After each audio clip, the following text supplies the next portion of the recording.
Terima kasih Anda masih bersama kami di Kompas Petang, saya Cynthia Rompas. Saudara, militer Israel merilis visual yang menunjukkan kerusakan di pangkalan udara yang disebabkan serangan udara Iran Sabtu waktu setempat. Inilah kerusakan kecil di pangkalan udara Nevatim Israel. Juru bicara militer Israel menyebut pangkalan udara ini tetap beroperasi pasca serangan roket Iran.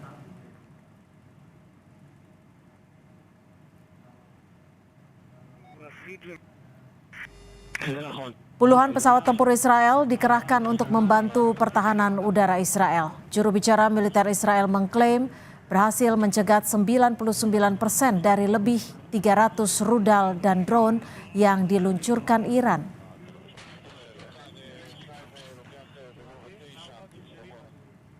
Ya Allah. Sementara itu, Korps Garda Revolusi Islam Iran mengonfirmasi puluhan rudal dan pesawat tak berawak yang diluncurkan ke Israel berhasil mencapai target. Tindakan ini sebagai bentuk balasan sekaligus hukuman atas serangan Israel baru-baru ini terhadap kedutaan besar Iran di Suriah. Kementerian Luar Negeri Iran menyatakan serangan itu didasarkan pada pasal 51 Piagam PBB. Iran akan tegas mempertahankan kedaulatan, integritas teritorial, dan kepentingan nasionalnya.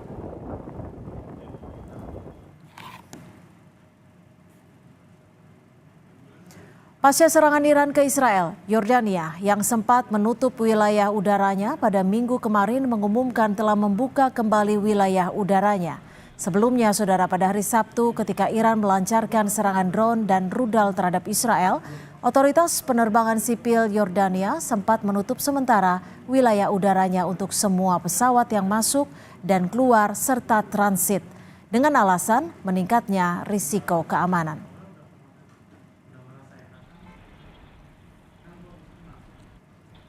Pemerintah Amerika Serikat melalui juru bicara Dewan Keamanan Nasional John Kirby memastikan negaranya tak akan terlibat dalam perang dengan Iran pasca serangan negara tersebut ke Israel. Kirby mengatakan Amerika menghormati sikap Israel jika akan merespon serangan tersebut. Namun Amerika tidak menginginkan perang meluas di kawasan tersebut. Now, whether and how the Israelis will respond, that's going to be up to them. We understand that and respect that. But the president's been very clear. We don't seek a war with Iran. We're not looking for escalation here. We will continue to help Israel defend itself. Kementerian Luar Negeri mencatat ada 115 WNI yang menetap di Israel. Kemlu memastikan tidak ada WNI yang terdampak serangan Iran. Akibat serangan itu, ruang udara sejumlah negara berpotensi ditutup demi keamanan penerbangan komersial. Kementerian Luar Negeri pun mengimbau WNI menunda perjalanan yang tidak esensial ke Israel dan Iran. Aman telah menjalin komunikasi dengan para WNI yang tinggal di wilayah Israel dan hingga saat ini tidak ada informasi mengenai adanya WNI yang terdampak atas serangan balasan Iran kepada Israel pada hari ini.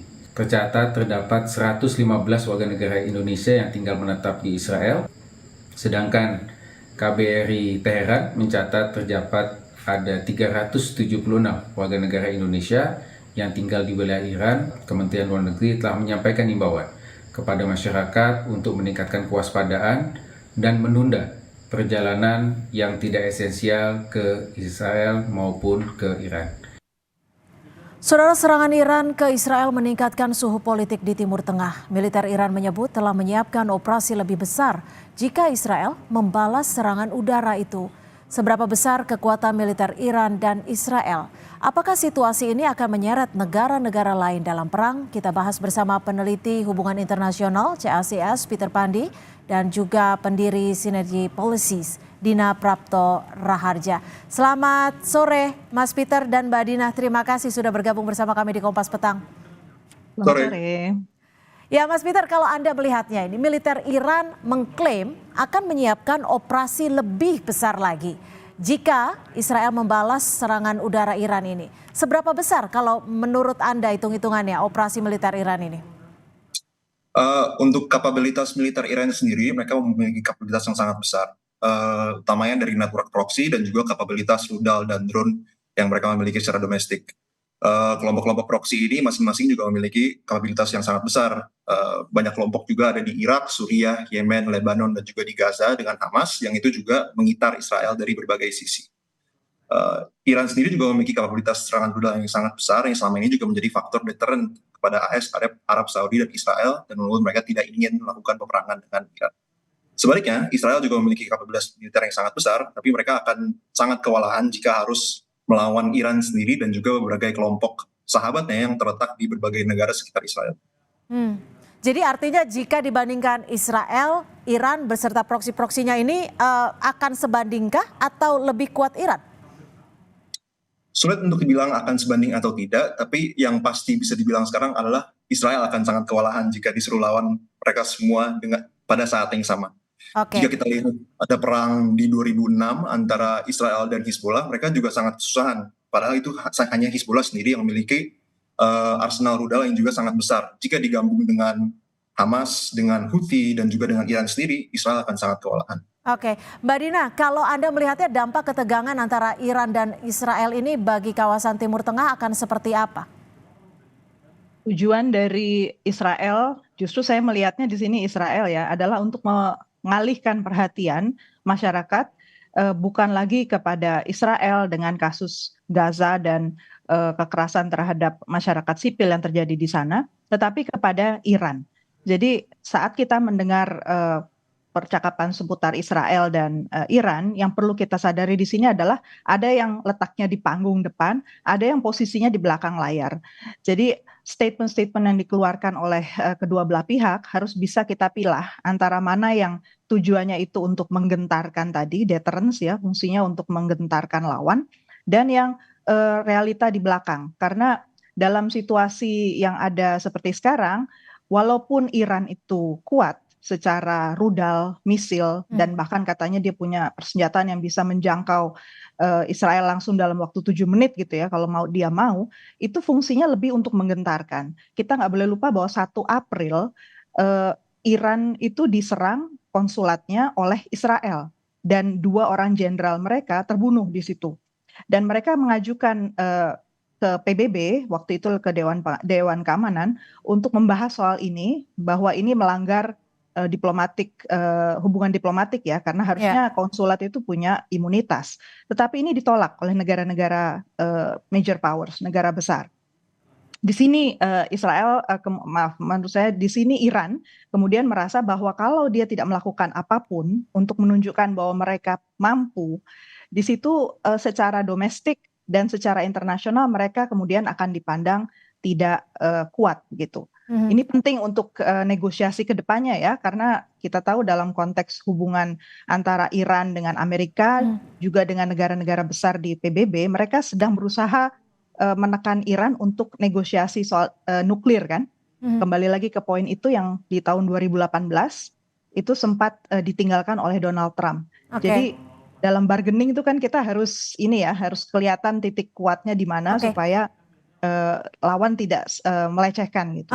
Jadi secara garis besar, secara bahasa yang sederhana, apa sebenarnya tujuan Israel awalnya untuk menyerang konsulat ini? Apakah bukankah justru ini bisa membuka yang sebelumnya perang bayangan antara Israel dan Iran ini? Ini yang menarik karena belum ada poin yang bisa meyakinkan negara-negara besar termasuk Amerika Serikat buktinya untuk mendukung Israel ya, karena buktinya tanggal 25 Maret kemarin berhasil lolos di Dewan Keamanan PBB satu resolusi di mana Amerika memilih untuk abstain, untuk pertama kalinya abstain untuk agar terjadi gencatan senjata selama bulan Ramadan. Ini berat sekali tentu buat Israel menerima kenyataan ini, karena garis politik Israel saat ini sangat kanan, sangat agamis. Dan berhadapan dengan Iran yang juga sekarang sangat kanan dan agamis, ini seakan-akan ditamparan besar gitu ya di wajah Israel. Jadi Israel sedang menggeliat, berusaha untuk menunjukkan diri melawan terhadap tekanan-tekanan yang ada, termasuk juga dari Amerika Serikat. Menurut saya itu tujuannya. Mas Peter, kalau Anda melihatnya setelah diserang dengan ratusan drone dan juga rudal, apakah Israel akan membalas serangan udara Iran ini? ada kemungkinan akan membalas, tapi itu kembali lagi tergantung kepada apa yang diinginkan oleh pemimpin politik dan militer Israel. Jika mereka ingin mengeskalasi hingga titik perang, mereka akan membalas dan akan menargetkan Iran secara langsung. Tapi itu ada konsekuensi di mana AS sudah membuat statement bahwa mereka tidak ingin ikut-ikut jika terjadi perang terbuka antara Iran dan Israel. Juga ada konsekuensi di mana yang saya bilang tadi, ada banyak kelompok-kelompok sahabat Iran yang berada di sekitar Israel yang juga memiliki kapabilitas yang sangat besar. Jika terjadi perang terbuka antara Iran dan Israel, itu akan melibatkan kelompok-kelompok tersebut dan Israel akan sangat kewalahan. Jadi menurut saya tergantung apa yang mereka inginkan. Apakah mereka ingin untuk mengekskalasi hingga perang atau mereka ingin untuk cukup sampai sini saja. Karena itu yang juga dikatakan oleh Iran kemarin. Mereka mengatakan bahwa the matter has concluded dengan serangan ini. Mereka tidak akan melakukan serangan lebih lanjut jika Israel tidak respon juga. Amerika menyatakan, memastikan bahwa pihaknya tidak akan terlibat antara eskalasi Israel dan juga Iran. Apakah ini juga nantinya memastikan negara-negara lain, baik itu blok barat dan juga blok timur, untuk tidak terlibat dalam eskalasi ini? Usai jeda kami masih akan membahasnya. Tetap bersama kami di Kompas Petang. Terima kasih Anda masih bersama kami di Kompas Petang. Kita akan lanjutkan dialog sore hari ini. Mbak Dina, ini kan Amerika Serikat sudah memastikan dalam pernyataan resminya untuk tidak ikut dalam eskalasi yang terjadi antara Iran dan juga Israel. Apakah pernyataan Amerika Serikat ini juga memastikan negara-negara lainnya untuk tidak ikut campur dalam eskalasi ini? Kalau yang dimaksud adalah negara-negara barat, ya. Jadi kalau kita bicara lagi-lagi, ada yang di depan layar, ada yang di belakang layar ya. Di belakang layar itu sebenarnya situasi ekonomi negara-negara Eropa yang menjadi sekutu Amerika Serikat itu bukan dalam posisi yang baik-baik saja. Krisis Ukraina itu menyebabkan juga krisis di dalam negeri banyak negara-negara Eropa. Dari segi harga minyak saja itu sudah sangat memberatkan untuk perekonomian mereka. Jadi posisi misalnya terakhir itu ada pembahasan soal dana IMF dan World Bank yang notabene itu sebenarnya kontribusi dari negara-negara maju yang dari barat itu ya, itu berkurang. Amerika kesulitan juga untuk securing dana ya untuk kelanjutan aneka program-program dua lembaga keuangan besar itu. Jadi di belakang layar nggak mungkin sih sebenarnya negara-negara barat itu kemudian mau mengeluarkan uang ekstra lagi untuk kegiatan perang yang belum tahu ujungnya sampai kemana.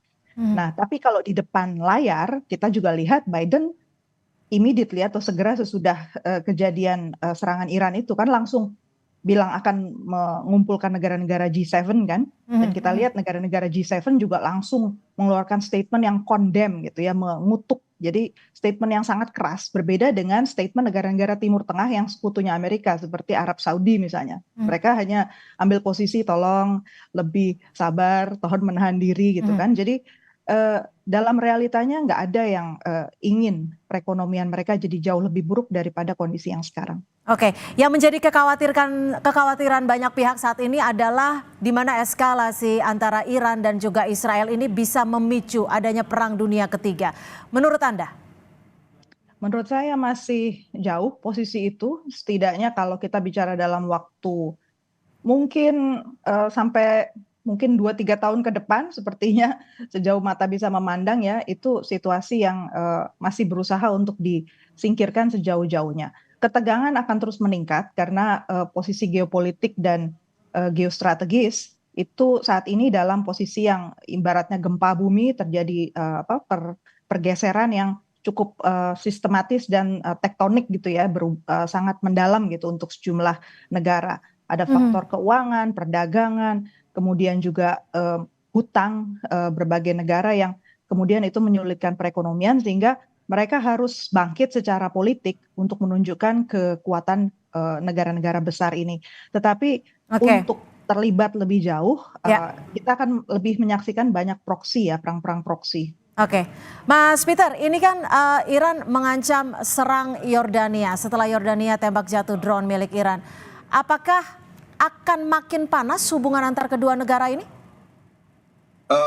Kemungkinan akan semakin panas seperti yang Mbak Dina bilang tadi, tapi unlikely juga untuk kedua sisi ingin eskalasi hingga ke tahap perang regional.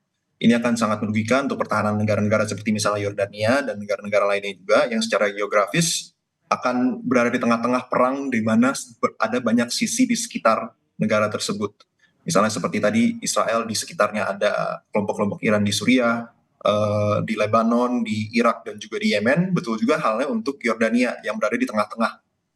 Jadi untuk banyak negara di Timur Tengah, termasuk Israel dan Iran dan Amerika Serikat dan lain-lainnya, saya juga melihat mereka, walaupun ketegangan tersebut akan terus ada, konflik terbuka antara negara akan kemungkinan besar tidak akan terjadi, tapi konfliknya akan berpindah kepada proxy warfare, di mana konflik-konflik kecil seperti yang kita melihat di Perang Dingin. Jadi konflik secara tidak langsung yang tidak melibatkan negara-negara tersebut secara langsung, tapi melibatkan kelompok-kelompok lain di tempat-tempat tersebut. Oke, Mas Peter, seperti yang Anda tadi sudah sempat sebutkan bahwa kekuatan militer antar kedua negara ini bisa dikatakan cukup kuat. Tapi ada kekhawatiran Israel juga khawatir jika Iran bersama proksi-proksinya bersatu seperti itu. Lalu bagaimana melihat kekuatan militernya? Kekuatan militer dari sisi Israel Kedua negara. Masing-masing juga memiliki kekuatan militer yang sangat besar. Kami melihat kemarin bahwa Israel aerial defense systemnya juga cukup baik dan juga mereka memiliki kemampuan rudal dan kemampuan militer yang lainnya juga sangat kuat. Selama ini kita juga, walaupun Israel belum pernah mengkonfirm atau deny, mereka juga mungkin memiliki kemampuan nuklir. Iran juga selama ini katanya tidak membuat program nuklir, tapi mereka juga memiliki program rudal yang sangat besar dan juga memiliki dukungan pembangunan kapabilitas dari Rusia dan Tiongkok. Jadi dari banyak sisi tersebut, kedua negara itu memiliki kemampuan yang sangat besar yang membuat perang regional akan menjadi juga sangat rusak bagi semua negara yang ada di sini. Untuk kekuatan strategi, kekuatan militer antar kedua negara ini bagaimana Anda melihatnya? Kekuatan strategi, boleh diulang pertanyaannya? Ya. Maaf, boleh diulang pertanyaannya? Kalau tadi Anda menyebutkan militernya cukup kuat, alat-alat senjata juga cukup kuat. Bagaimana dengan strategi kedua negara ini? Baik, secara strategis Iran selama ini itu lebih seperti yang dibilang Mbak Nina juga lebih memilih strategi proxy warfare, di mana kita memberikan training dan juga kapabilitas militer kepada kelompok-kelompok yang berserakan di sekitar Timur Tengah, dan mereka yang melakukan peperangan terhadap kelompok-kelompok lain yang menjadi rival dari Iran. Sedangkan untuk Israel mereka melakukan peperangan itu sendiri. Jadi itu perbedaan strategis yang mereka miliki. Untuk Iran, kelompok-kelompok tersebut juga merupakan cara untuk Iran meningkatkan power projecting dan influence projecting mereka di wilayah Timur Tengah.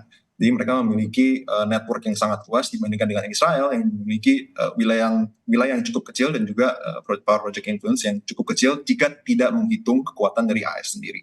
Oke, Mbak Dina, ini kan PBB meminta semua pihak untuk menahan diri terkait konflik Iran dan Israel. Menurut perspektif Anda, apakah ini akan dipatuhi oleh negara-negara baik itu di blok barat ataupun di blok timur? Kalau kekerasan menurut saya ini masih akan merajalela di mana-mana. Yang harus diwaspadai adalah kekerasan terhadap masyarakat sipil yang lebih ditunjukkan untuk kekuatan destruksi atau pengrusakan ya. Itu yang digunakan oleh sejumlah negara untuk menunjukkan bahwa mereka kuat dan patut dipertimbangkan. Jadi stake-nya atau taruhannya sekarang semakin tinggi, itu yang harus kita waspadai. Dan ini tanda-tanda yang memang sangat tidak baik ke depannya, karena negosiasi berarti bisa jadi tiba-tiba ditaruh di garda belakang. Kuncinya di sini sebenarnya adalah Amerika Serikat. Jadi kalau kita lihat keputusan untuk perang atau tidak perang sebenarnya sangat bergantung pada Amerika Serikat. Tinggal kita lihat aja politik Amerika Serikat, khususnya sesudah pemilu 2024 ini akan seperti apa tendensinya. Kalau ternyata Donald Trump naik lagi, justru saya pikir urusan ekonomi itu akan lebih mengemuka daripada perang ya, karena dia sangat rasional dalam hal ekonomi. Mungkin ya, kalau kecuali ada perubahan strategi tertentu dari dia.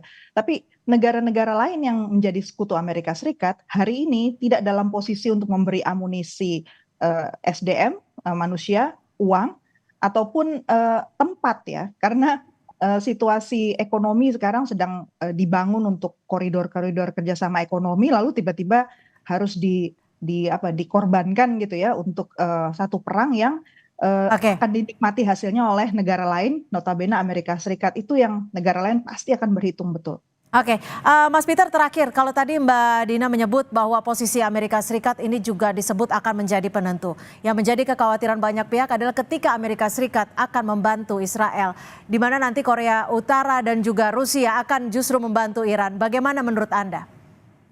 Menurut saya setuju banget sama yang Mbak Dina bilang tadi sih. Banyak negara-negara walaupun mereka berada di dalam sisi tertentu untuk mendukung Israel atau mendukung Iran, mereka juga tidak menginginkan konflik yang hingga titik konflik terbuka regional. Kami melihat juga Rusia, baik Tiongkok, baik Korea Utara banyak menggunakan taktik-taktik dalam zona-zona abu-abu, gray zone konflik. Kecuali Rusia yang sekarang sudah menyerang Ukraina secara langsung. Kenapa? Karena perang terbuka akan sangat merugikan secara ekonomi dan politik juga. Dan juga perang itu tidak unpredictable ya. Kalau kita melihat kapabilitas militer, walaupun sebuah negara memiliki kapabilitas militer yang besar, misalnya dalam hal Rusia dan Ukraina sekarang, Rusia berpikir mereka akan menyelesaikan konflik ini dengan cepat, tapi buktinya sudah 2 tahun lebih konflik ini berjalan. Kalau kita balikan itu dengan situasi yang di Timur Tengah, konflik besar yang melibatkan negara-negara besar juga, kita tidak tahu akan sebesar apa dampaknya secara regional atau secara dunia. Dan saya yakin negara-negara besar juga memikirkan hal itu. Baik, terima kasih atas perspektif Anda, Mas Peter Pandi, peneliti hubungan internasional CACS, dan juga Mbak Dina Raharja Prapto, pengamat hubungan internasional, pendiri Synergy Policies. Terima kasih, selamat sore. Selamat sore.